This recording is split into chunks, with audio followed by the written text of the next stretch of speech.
Welcome to today's deep dive. We are really thrilled to have you with us today. Yeah, thanks for joining us. It is going to be a fascinating one. It really is, because, well, if you are someone who actively seeks out complex historical narratives, someone who values examining a subject from multiple, sometimes conflicting perspectives, you're in the right place. Exactly. We want to give you the depth of a rigorous analysis, Yeah. but, without the dryness of an academic lecture. Right. We want this to be a conversation, and we are working from a single, extraordinarily detailed source today. Yes, we are. A comprehensive historical and literary breakdown of Erich Maria Remarque's seminal 1929 novel. All Quiet on the Western Front. It is just a phenomenal piece of cultural history to explore. It really is. So our mission today is to thoroughly dissect this source material. We want to understand the mechanics of how a semi-autobiographical story written by a German veteran of the First World War fundamentally altered the global perception of armed conflict. Because it really did. I mean, we will be examining the visceral trauma of the combatants and the profound psychological chasm that opened up between the soldiers in the trenches and the civilians back home. Which is such a massive theme. But we're also going to look at the intensely polarizing, sometimes violent reception the novel triggered around the world. Right. We are looking at a piece of media that sold 2.5 million copies in its first 18 months. Which is just wild to think about for the 1920s. It was a staggering global phenomenon. Yeah. Yet, simultaneously, it became a primary target for state-sponsored book burnings just a few years later. And that contradiction, that is the perfect place to start. A book achieving that level of immediate border-crossing market penetration back then is practically unheard of. It wasn't just read, it was devoured. It crossed 22 different languages almost instantly. But that massive scale of empathy and recognition was met with an equal and opposite reaction. Censorship, destruction. Okay, let's unpack this from the very beginning. Let's focus on how this narrative actually entered the public sphere. Because the publication history and the naming of the book, they set the stage for everything that follows. The timeline is really critical here. The narrative did not initially appear as a bound book. Oh, really? No. Our source details that it was first serialized in a German newspaper, the Vossische Zeitung. Okay. It ran from November to December of 1928. It was released to the public in installments. I imagine that changes how you consume it. Absolutely. Yeah. It allowed the tension and the bleakness of the narrative to sort of permeate the readership over weeks. They were waiting for the next dispatch. Wow. And then it becomes a book. Right. It was only after this serialization that it was published as a complete book in late January of 1929. And the original German title Remarque chose was Im Westen nichts Neues. Which translates literally to in the West, nothing new, or nothing new in the West. Exactly. And that is a direct reference to the language of official military communiques, right? Yes. It's a phrase completely devoid of emotion. It's a bureaucratic rubber stamp indicating that the front lines hadn't moved. And that brings us to the translation, which is a massive component of why this book resonated so heavily in the English-speaking world. It is a huge part of the legacy. The 1929 English translation was handled by an Australian named Arthur Wesley Wien. And he didn't go with the literal translation. No, he opted against it. Instead, he coined the phrase, all quiet on the Western Front. What's fascinating here is the sheer cultural staying power of Wien's specific phrasing. I mean, our source highlights that all quiet on the Western Front transcended the novel entirely. It became a colloquial idiom in the English language. Right. You hear it used to describe stagnation or a lack of visible change in contexts completely divorced from military conflict, like at an office. Yeah. And that translation choice injected a layer of poetic irony that the literal German phrase perhaps lacked for an English ear. Well, all quiet suggests peace, serenity, calm, which sharply contrasts with the mechanized slaughter actually occurring in the narrative. That is a great point. That tension between literal accuracy and cultural resonance. And it becomes even more pronounced when we look at a later translation discussed in the source material. The 1993 one. Yeah. In 1993, Brian Murdoch produced a new English translation. And Murdoch's approach reveals a lot about the era in which Wien was originally working. Because Wien changed quite a bit, didn't he? He did. Murdoch points out that Wien's 1929 translation actually anglicized many of the German references. To make it more relatable. Exactly.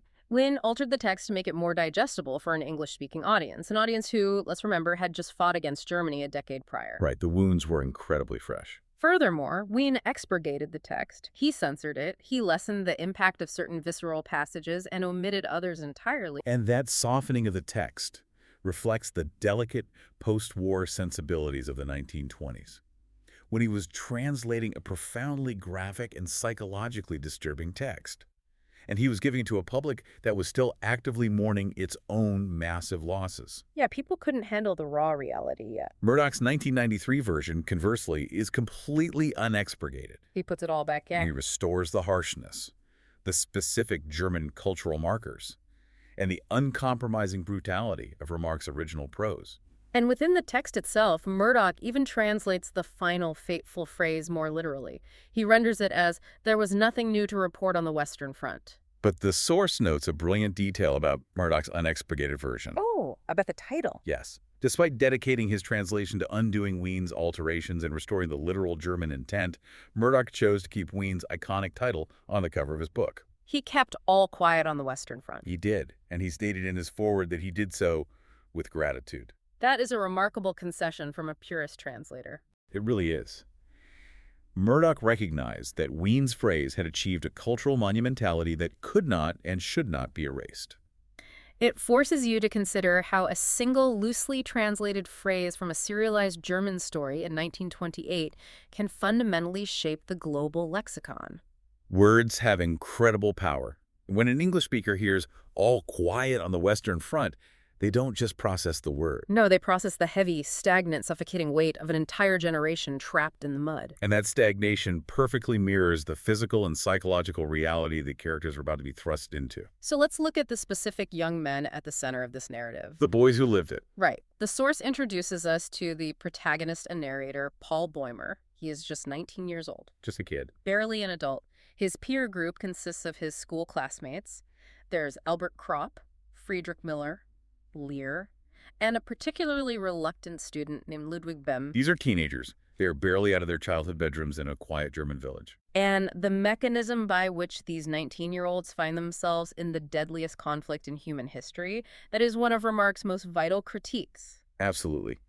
Because Remarque does not portray these boys as victims of a forced draft or military conscription. They weren't dragged from their homes by the police? No, they are victims of a far more insidious force, the myth of the Iron Youth. The weaponization of blind nationalism. They were drafted by their own manipulated pride.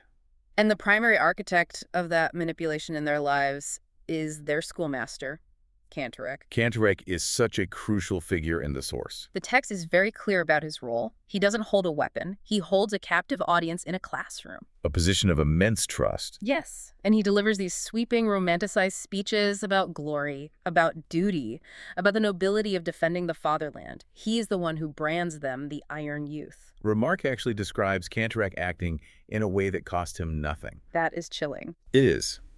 If we connect this to the bigger picture, Kantorek represents the systemic betrayal of the younger generation by the older generation. The authority figures, teachers, parents, local leaders. They used their positions of trust to paint a picture of warfare that was entirely divorced from reality.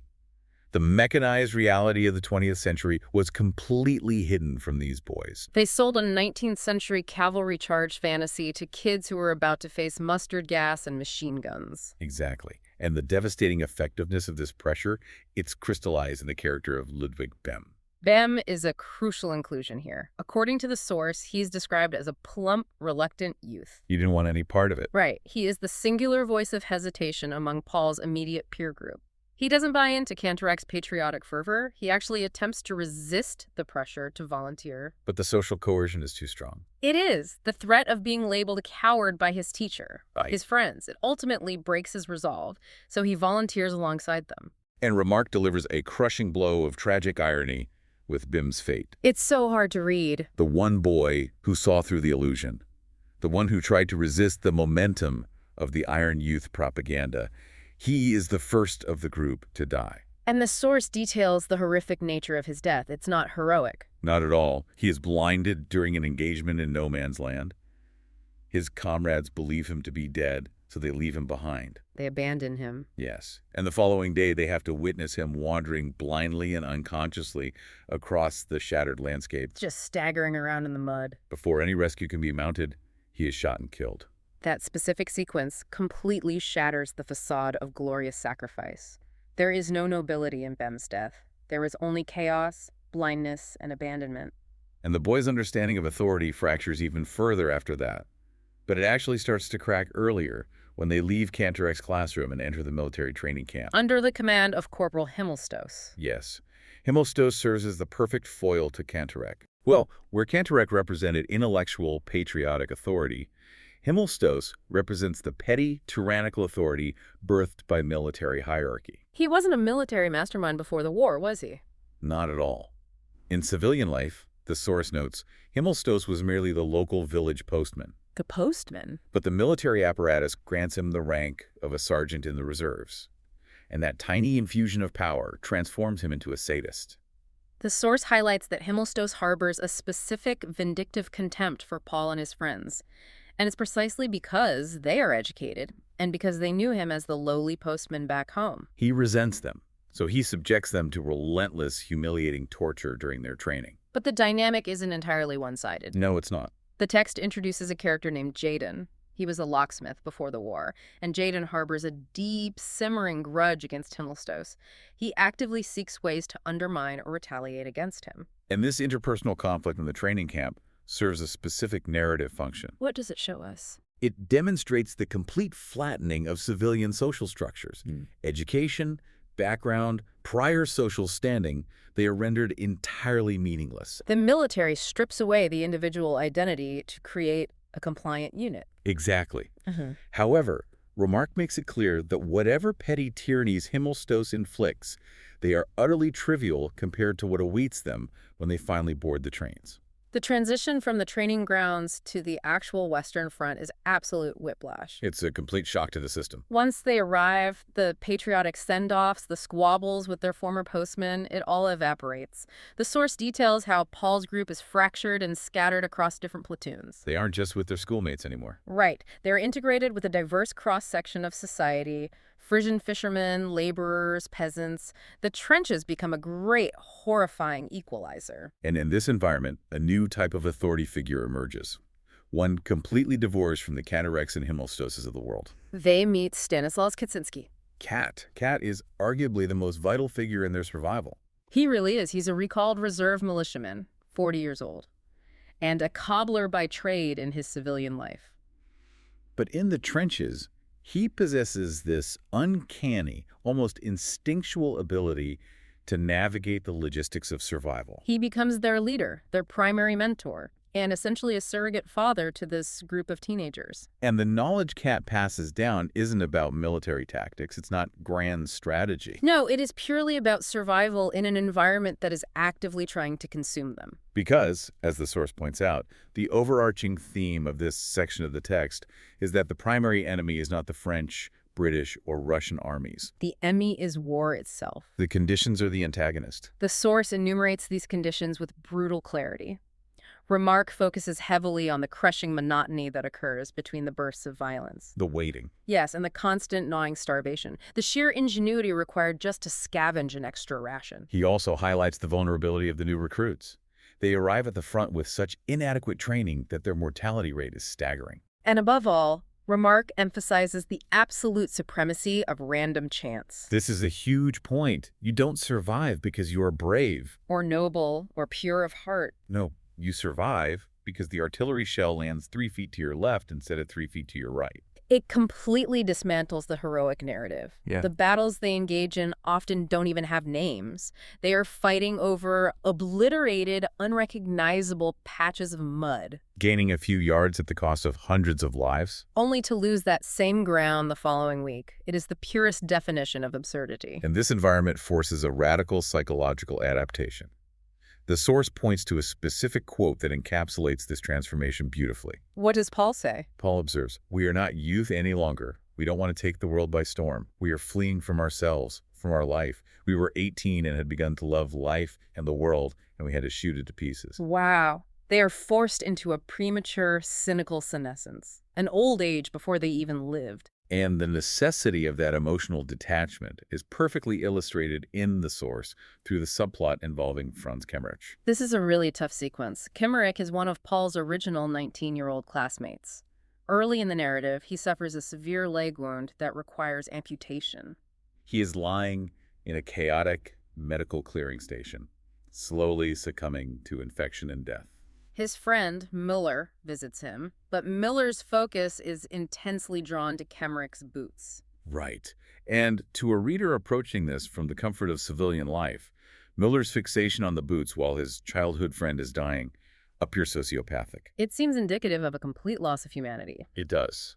But Remarque is demanding that the reader suspend their civilian morality. Because in the context of the trench, Miller's logic is flawless, if grim. Good boots are a matter of survival. Exactly. They are the barrier between keeping your feet and losing them to trench foot or frostbite. Kemmerich, who is dying, has absolutely no use for high-quality leather boots. Miller desperately needs them. It is not an act of cruelty. It is the brutal utilitarian calculus required by the environment. The emotional numbing isn't a flaw. It's the armor necessary to function. But that armor comes at a catastrophic psychological cost, which Remarque explores in one of the most profound segments of the novel. Here's where it gets really interesting, because Paul is granted a temporary leave. He gets to go home. He travels away from the devastation of the front and returns to his charming, physically untouched German hometown. And the physical wound is replaced by an agonizing psychological realization. Paul walks through the streets he grew up in, and the town is exactly as he left it. But he has fundamentally mutated. He realizes he is entirely alienated from civilian life.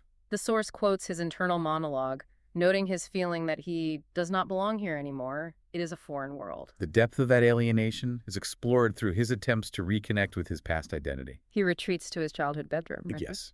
He looks at his collection of books and his early writings.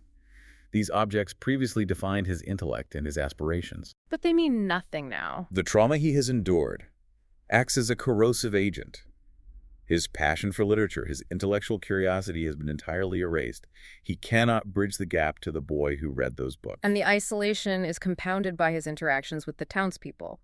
The civilians, whose understanding of the war is entirely theoretical and shaped by state propaganda, ask him questions that the text describes as stupid and distressing. They confidently lecture this combat veteran on grand military strategy. It's infuriating to read. They talk expansively about advancing all the way to Paris. They actively dismiss Paul's first-hand trauma by insisting that a frontline soldier only understands his own little sector. They tell him he lacks the broader strategic vision. It is an agonizing portrayal of cognitive dissonance. The civilians require the illusion of a glorious strategic war to justify the sacrifices being made. While Paul knows the reality is simply survival in the mud. The only fragile connection he maintains is with his mother. She is dying of cancer, which creates a quiet, shared understanding of mortality between them. But ultimately, Paul's assessment of his return to civilization is devastating. He concludes that he ought never to have come home on leave. The chasm is unbridgeable. This sequence is a foundational text for understanding what Gertrude Stein and others would label the lost generation. These men were not merely physically displaced, they were emotionally eviscerated. They were prematurely aged, entirely severed from the society they were ostensibly fighting to protect. Paul finds himself actually relieved to return to the nightmare of the front. Because the trenches are the only reality that aligns with his internal state now. However, returning to the front does not offer a reprieve. It offers a deeper level of psychological trauma. The source details a pivotal scene that occurs shortly after his return from leave. Paul volunteers for a patrol in no man's land. During a sudden attack, he seeks cover in a shell crater. And a French soldier subsequently dives into the exact same crater. Operating on sheer panic survival instinct, Paul attacks the man, engaging in brutal hand-to-hand combat and stabbing him. Up to this point, the killing has been largely mechanical and distant.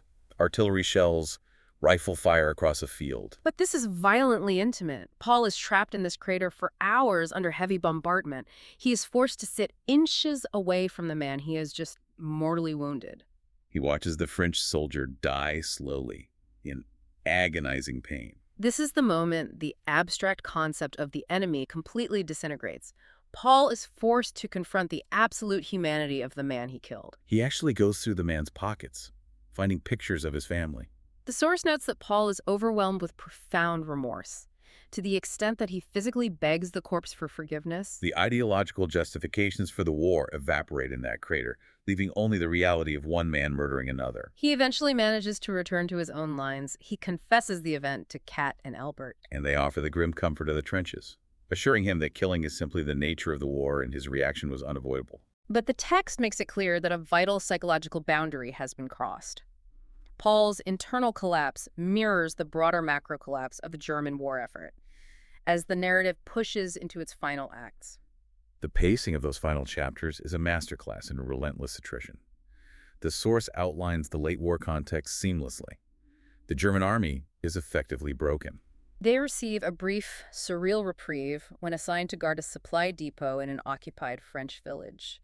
It allows them to scavenge decent food and temporary comfort. But the war inevitably finds them.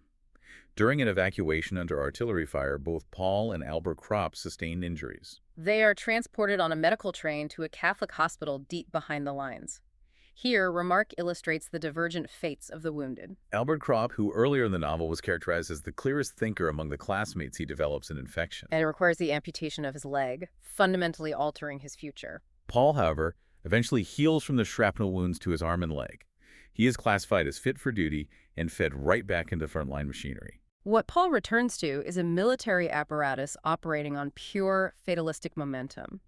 By the closing months of the war, the source notes that German morale has completely evaporated. The soldiers are acutely aware that victory is impossible. The entry of American forces has flooded the Allied lines with fresh troops and inexhaustible resources. While the German soldiers are starving, their equipment is failing. They understand they are merely fighting a delaying action until an inevitable armistice is signed. The despair is absolute, and it is in this environment of total collapse that Remarque systematically dismantles a core group of characters we followed. The text forces the reader to endure their deaths one by one. Huesas, a massive peat digger who possessed a physical strength that seemed indomitable. He suffers a fatal back wound. Miller, the pragmatist who inherited Kemmerich's boots, he is killed by a point-blank shot to the stomach from a flare gun. Lear is killed. Even Lieutenant Bertink, the company commander who represents one of the few instances of competent, self-sacrificing leadership, he is killed while defending his men from a flamethrower assault. The cumulative weight of these losses leaves Paul entirely unmoored.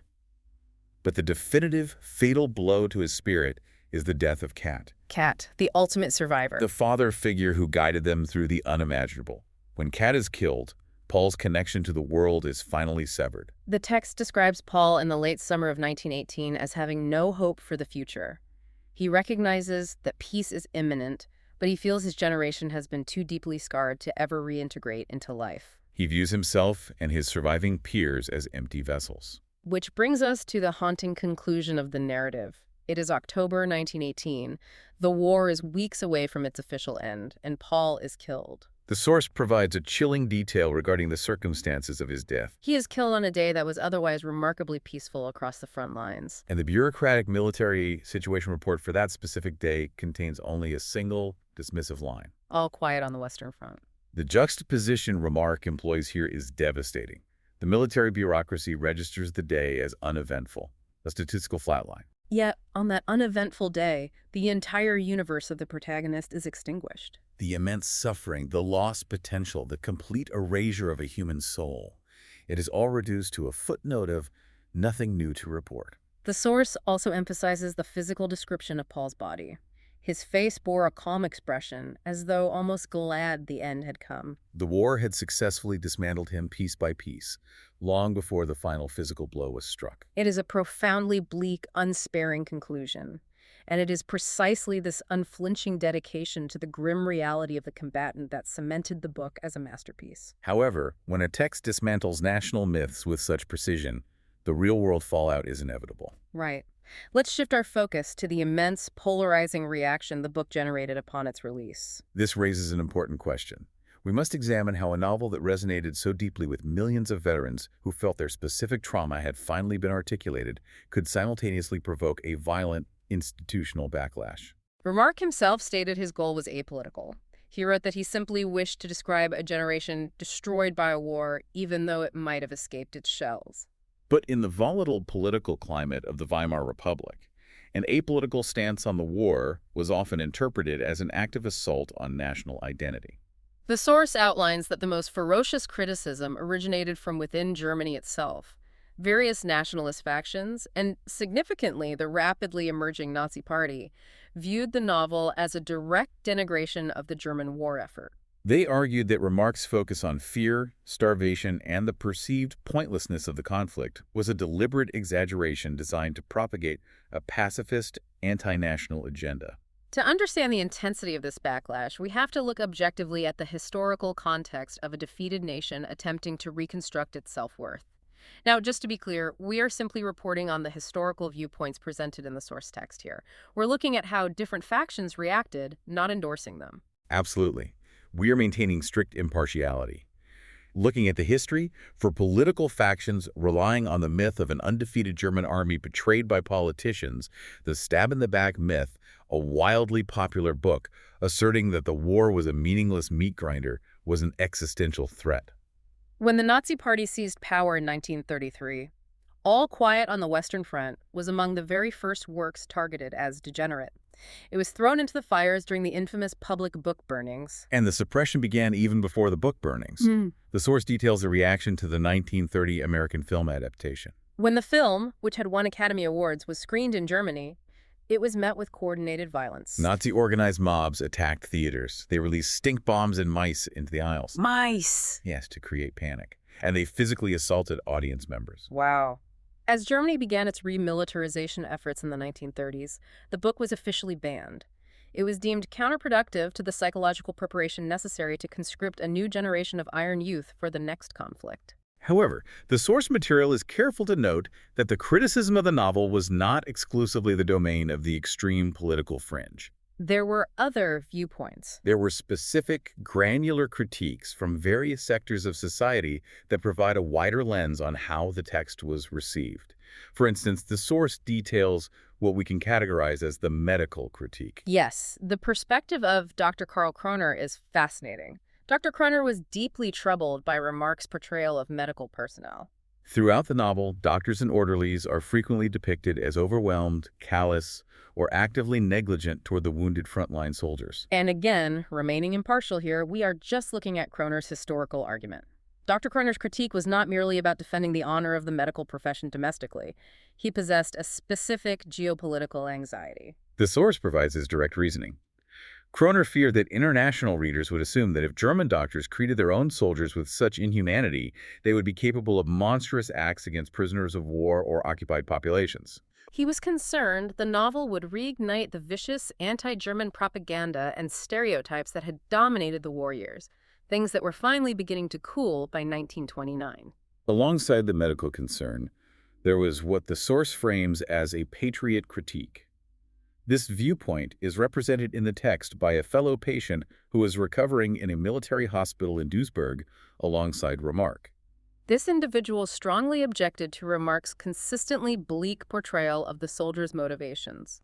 He argued that there were countless soldiers who fought with genuine nobility, whose primary and sustaining motivation was the active protection of their homeland, their communities, and their families. From this perspective, Remarque's assertion that the soldiers fought merely out of animalistic survival instinct, or because they were trapped by circumstance, felt deeply insulting to those who believed they were making a conscious, noble sacrifice. The source suggests that these varying critiques indicate the actual experiences of the war were likely far more multifaceted than the singular, claustrophobic narrative Remarque constructed. However, the source also firmly maintains that Remarque undeniably gave voice to a profound, widespread reality of the war that nationalist narratives were actively attempting to suppress. The attacks on the book also devolved into deeply personal attacks on Remarque himself. The source mentions a literary critic named Salomo Friedlander. He published a book-length critique with the provocative title, "Did Erich Maria Remarque Really Live?" Friedlander's attack was largely ad hominem, accusing Remarque of egocentrism and greed, essentially alleging that he fabricated or exaggerated his experiences to financially exploit the post-war trauma market. Remarque was forced to fiercely defend his integrity, maintaining that the work was born of personal necessity, not financial opportunism. He also found staunch allies in the literary community.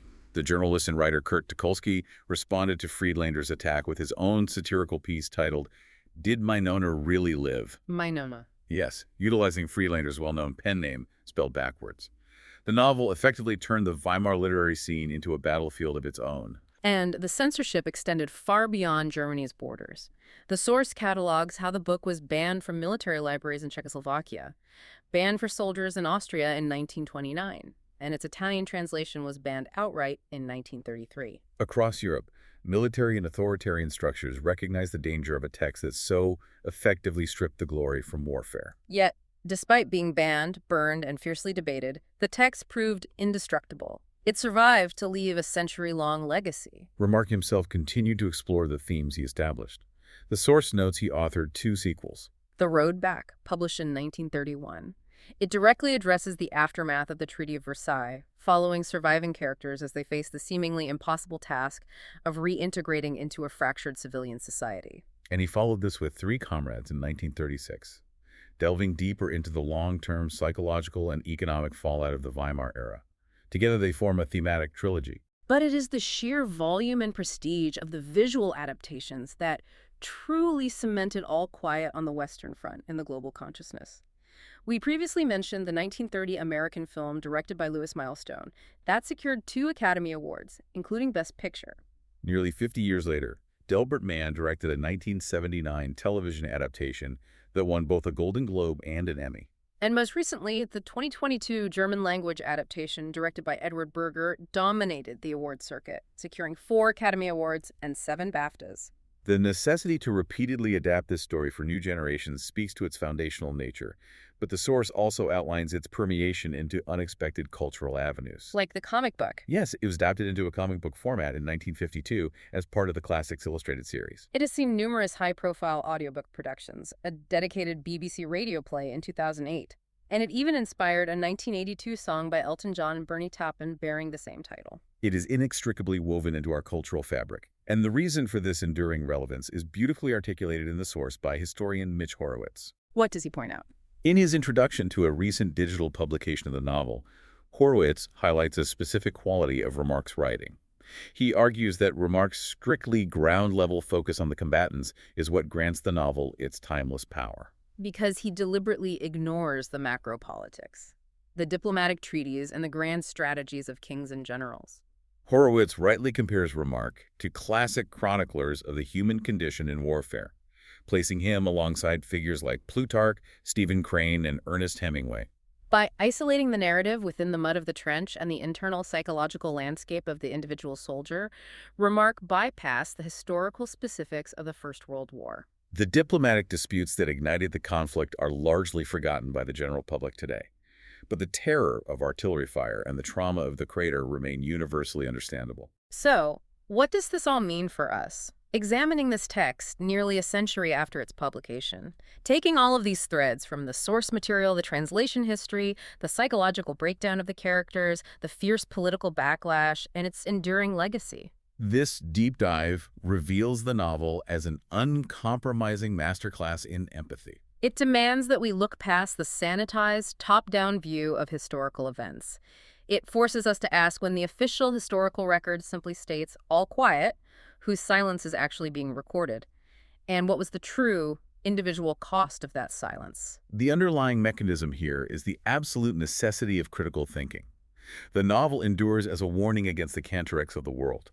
It urges deep skepticism toward authority figures who sit in environments of safety while utilizing romanticized rhetoric to mobilize others toward destruction. The text demands that we question the ideological narratives presented to us, particularly when those narratives require the sacrifice of the vulnerable. That is the enduring weight of the novel. And it leaves me with one final provocative thought to consider today. In Remarque's era, the mechanism of mobilization was highly visible. It was a trusted schoolteacher standing at the front of a physical classroom, using the pressure of peers and patriotism to funnel the Iron Youth into the trenches. A very clear, identifiable source of authority. Right.